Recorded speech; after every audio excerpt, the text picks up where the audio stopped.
কিন্তু 2001 সালের মাঝামাঝি থেকে 2008 সাল পর্যন্ত 7.5 বছর জননেত্রী শেখ হাসিনা সরকারে না থাকায় তাই তাদের এই অধিকার অন্ধকারে নিপতিত হয়।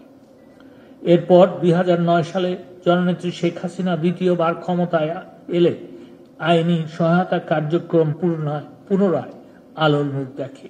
এই অভিযাত্রায় তার সরকার আইনি সহায়তা কার্যক্রম রাজধানী থেকে তৃণমূল পর্যায় পর্যন্ত সম্প্রসারণ করতে যুগান্তকারী বহুমুখী পদক্ষেপ নেন, যার মধ্যে অন্যতম হল ঢাকায় জাতীয় আইনগত সহায়তা প্রদান সংস্থার প্রধান কার্যালয় স্থাপনের মাধ্যমে 64টি জেলায় লিগ্যাল এইড অফিস স্থাপন। এরই ধারাবাহিকতায় আমরা উপজেলা ও ইউনিয়ন লিগ্যাল এইড কমিটি এবং চৌকি আদালত ও শ্রম আদালতে বিশেষ লিগ্যাল এইড কমিটি গঠন করি। শ্রম আদালতে শ্রমিক আইন সহায়তা সেল চালু করি। আবার দরিদ্র অসহায় মানুষ যাতে দেশের সর্বোচ্চ আদালতে এসে ন্যায় বিচার পান, সেজন্য 2015 সালে সুপ্রিম কোর্টে আনুষ্ঠানিকভাবে লিগ্যাল এইড অফিসের কার্যক্রম শুরু হয়। সরকারি আইনি সেবা প্রদান আরো বিস্তৃত ও সহজ করার লক্ষ্যে আমরা 2016 সালে জাতীয় আইনগত সহায়তা প্রদান সংস্থার প্রধান কার্যালয়ে টোল ফ্রি জাতীয় হেল্পলাইন 16430 চালু করেছি।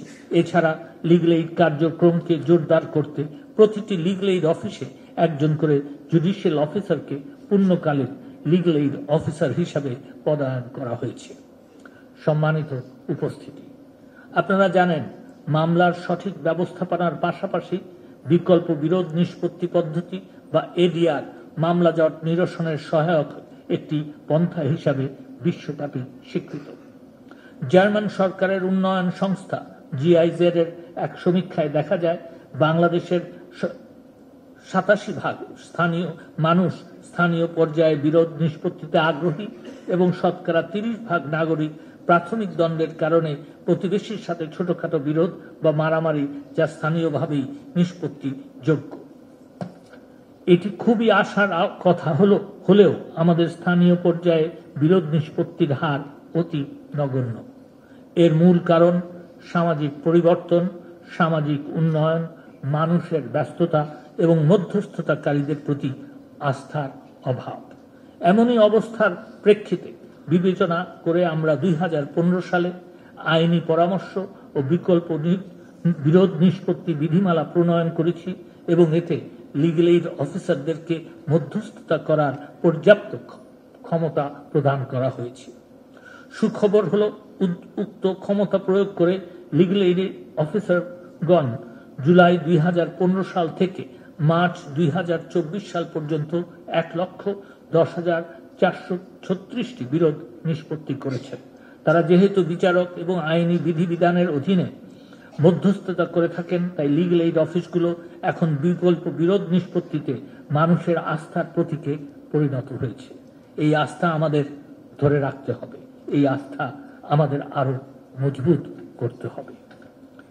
সম্মানিত সুধীবৃন্দ, মাননীয় প্রধানমন্ত্রী শেখ হাসিনার বলিষ্ঠ নেতৃত্বে আইনের শাসন ও মানবাধিকার প্রতিষ্ঠা সহ সকল ক্ষেত্রে বাংলাদেশ এগিয়ে যাচ্ছে। স্বল্পোন্নত দেশ থেকে উন্নয়নশীল দেশে উত্তরণ করেছে। বঙ্গবন্ধু কন্যার নতুন স্বপ্ন 2041 সালের মধ্যে স্মার্ট বাংলাদেশ গড়ে তোলা। সে কারণে এবছর দিবসটির প্রতিপাদ্য নির্ধারণ করা হয়েছে স্মার্ট লিগ্যাল এইড, স্মার্ট দেশ, বঙ্গবন্ধুর বাংলাদেশ। এই প্রতিপাদ্যকে ধারণ করে সরকারি আইনি সহায়তা কার্যক্রম আরো সফল ও বেগবান হবে বলে আমি বিশ্বাস করি।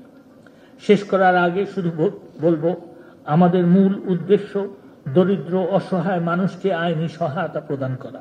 এই আইনি সহায়তা কার্যক্রমকে আরো সফল ও বেগবান করে তুলতে হলে এটিকে অবশ্যই জনগণের দোরগোড়ায়, অর্থাৎ যারা আইনি সহায়তা পাওয়ার যোগ্য তাদের কাছে নিয়ে যেতে হবে। আর তা করতে হলে উপজেলা ও ইউনিয়ন লিগ্যাল এইড কমিটিকেও অধিকতর কার্যকর করতে হবে। কারাগারগুলোর সাথে যোগাযোগ বাড়াতে হবে। আইনি সহায়তা প্রদানকালে পুঁথিগত আইন প্রয়োগের দৃষ্টির পাশাপাশি সামাজিক ও মানবিক দৃষ্টিকোণকেও স্থান দেওয়া উচিত। পাশাপাশি আইনগত সহায়তার বিষয়ে জনসচেতনতা বৃদ্ধি সহ স্বপ্রণোদিত দ্রুত ও কার্যকর আইনি সেবা নিশ্চিত করতে বিভিন্ন সরকারি ও বেসরকারি সংস্থার সঙ্গে অংশীদারিত্ব বৃদ্ধির বিষয়টিও গুরুত্বের সাথে বিবেচনা করা প্রয়োজন। আমার বিশ্বাস প্রত্যেক legal aid committee, legal aid officer ও প্যানেল আইনজীবী সহ সংশ্লিষ্ট সকলে এ বিষয়ে দায়িত্বশীল ভূমিকা পালন করলে আমরা অবশ্যই বঙ্গবন্ধুর স্বপ্ন বাস্তবায়ন করতে পারব। এই প্রত্যাশা রেখে শেষ করছি। এতক্ষণ অত্যন্ত মনোযোগ সহকারে আমার বক্তব্য শোনার জন্য আপনাদের সকলকে ধন্যবাদ জানাই।